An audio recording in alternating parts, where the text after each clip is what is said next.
dari daerah ke pentas dunia. Kepimpinan pendidikan mendepani cabaran AI dan masa depan generasi.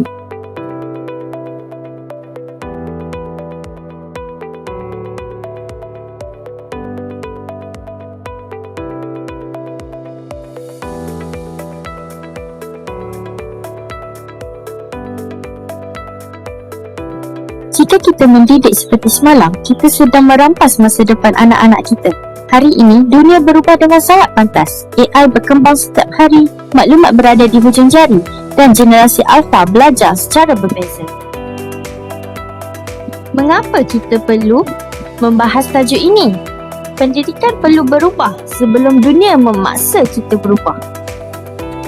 Cabaran utama yang dihadapi oleh dunia pendidikan hari ini ialah: pertama, guru dibebani tugas. Kedua, murid belajar secara berbeza. Selain itu, maklumat tanpa sepadan dan AI menghalalkan jawapan dalam beberapa saat juga merupakan cabaran. Akhir sekali, persaingan global semakin sengit. Peranan PPD pada masa kini bukan lagi sebagai pentadbir dan pemantau, selain memberikan inspirasi dan menjadi coach kepada para guru. Visi kita ialah dari daerah ke pentas dunia. Bersama kita membina ekosistem pendidikan cemerlang hingga menjadi inspirasi dunia dan peneraju inovasi pendidikan. Smart District, Strategic Leadership, Meaningful Learning, AI-Driven Education, Research and Innovation, and Talent Development. Kegunaan AI dalam pendidikan. Pertama, menulis RPH, menjana BPM dan menganalisis data murid. AI bukan menggantikan guru, AI memperkasakan guru. Dalam kepimpinan abad ke-21, pemimpin pendidikan perlu mempunyai vision, innovation, data literasi, AI literasi, communication, integrity and empathy.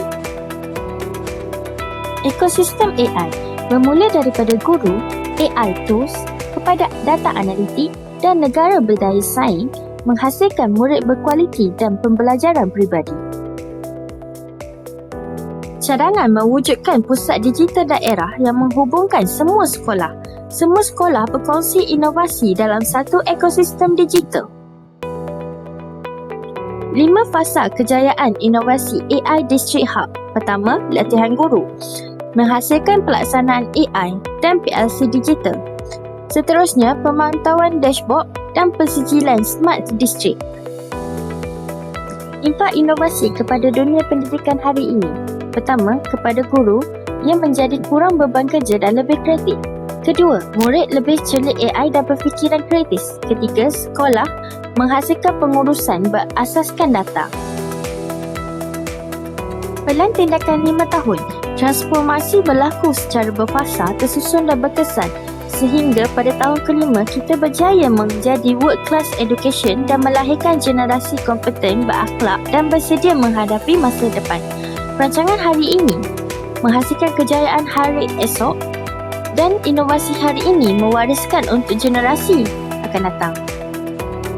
Sebagai aspirasi, saya percaya daerah bukan sekadar unit pentadbiran.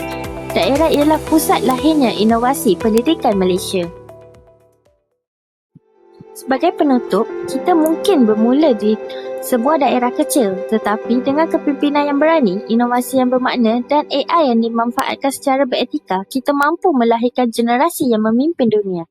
Dari daerah, kita membina dunia. Terima kasih.